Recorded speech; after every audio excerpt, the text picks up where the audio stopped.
அன்பார்ந்த நேயர்களே, தினந்தோறும் என்ற நிகழ்ச்சியில் இன்றைக்கு அதாவது ஜனவரி 4ஆம் தேதி பிறந்தவர்களுடைய இதை நம்ம கொஞ்சம் திரும்பி பார்க்கலாம்.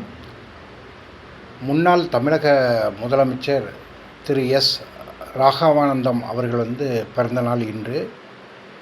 அதே போல் அம்புலிமாமா இதழின் ஆசிரியராக இருந்த ராஜம் அவர்களுடைய பிறந்த நாளும் இன்று தான். அதே மாதிரி பத்திரிகையாளர் ஞானி பிறந்த நாளும் இன்று தான். அதே போல் நாடக நடிகராக இருந்த சண்முக சுந்தர புலவர் அவர்கள் பிறந்ததும் இன்றைக்கி தான். அதே போல் காந்தியடிகளின் நெருங்கிய தொண்டரான ஜேசி குமரப்பா அவர்களுடைய பிறந்த நாளும் இன்று தான். மீண்டும் நாளை இதை போன்ற ஒரு நிகழ்ச்சியிலே தொடர்பு கொள்கிறேன். நன்றி, வணக்கம்.